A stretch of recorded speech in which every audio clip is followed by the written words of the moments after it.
Hi, this is Shankar. This video is useful for high school students especially. Today my topic is economy, subtopic is national income definition. Here national income means Jatiya Adayam.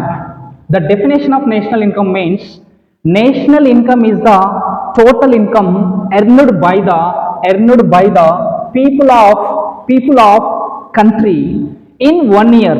In 1 year means ఒక దేశంలో ఒక ఆర్థిక సంవత్సరంలో ఉత్పత్తి అయిన వస్తు సేవల విలువను జాతీయ ఆదాయం అంటారు. ఈ ఆదాయం ఎలా వస్తుంది అని అంటే లేబర్, అంటే మన దేశంలో ఎంతోమంది labour 48 out of 100 48% nearly 50% labour అంటే డైలీ లేబర్స్ వల్ల ఈ ఇన్కమ్ క్రియేట్ అవుతుంది.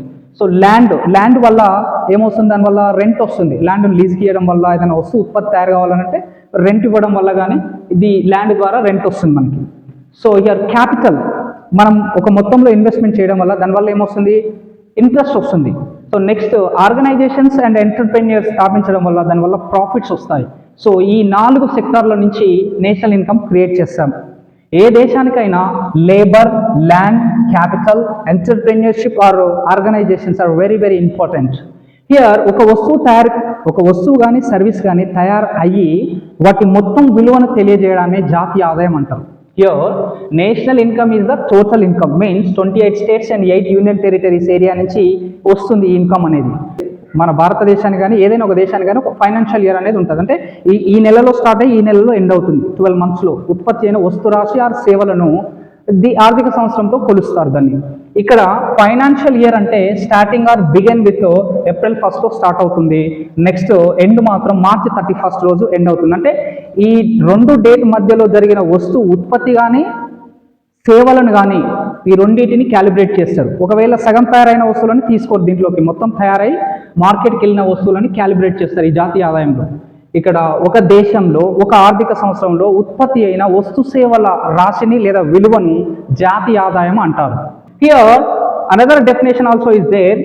Goods and services, వస్తువులు మరియు సేవలను ధరతో గుణించినట్లయితే multiplied by the price, then it is called as a national income. ఇక్కడ ఒక మనిషికి డిజైర్ ఉంటుంది, కోరిక ఉంటుంది. అది దేనిపైన అంటే వస్తువుల మీద, సేవల మీద ఉంటుంది.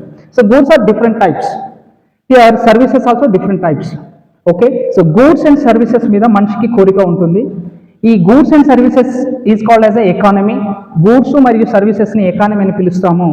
ఈ ఎకానమీలో 3 రంగాల పాత్ర ఎక్కువగా ఉంటుంది. ప్రైమరీ సెక్టార్ అంటే వ్యవసాయ రంగము, సో సెకండరీ సెక్టార్ అంటే ఇండస్ట్రీ రంగము, సో టెరిషరీ సెక్టార్ అంటే సేవా రంగము. ఈ 3 రంగాల నుంచి ఇన్కమ్ జనరేట్ అవుతుంది. సో ఈ వచ్చిన వస్తుత్పత్తి అనేది ఉంటుంది కదా, సేవలు, వస్తుత్పత్తి, ఈ వస్తువులు, సర్వీసెస్, సేవలు ఈ 3 రంగాల నుంచి వస్తాయి. ఈ వచ్చిన దాంట్లని ధర పెట్టి మల్టిప్లై చేస్తే అంటే గుణిస్తే వచ్చేదే నేషనల్ ఇన్కమ్. ఒక మనిషికి కోరిక ఉంటుంది వస్తువుల మీద, సేవల మీద. ఈ వస్తు సేవలను ఏమంటాం, then it is called as a economy అంటాం. ఈ ఎకానమీలో primary sector, secondary sector, tertiary sector means ప్రాథమిక రంగము, ద్వితీయ రంగము, తృతీయ రంగము అని అంటాము. ఈ వచ్చిన ఆదాయాన్ని లేదా వచ్చిన వస్తు సేవల విలువను ధర పెట్టి అంటే ఏ సంవత్సరం ఉంటే ఆ సంవత్సరం ధరతోని మల్టిప్లై చేస్తాము, వచ్చేదే నేషనల్ ఇన్కమ్ అని అంటాం, జాతీయ ఆదాయము. సో ఇక్కడ ఎకానమీ అనేది సప్లై అంటే సెల్లర్, అమ్మేవాడు.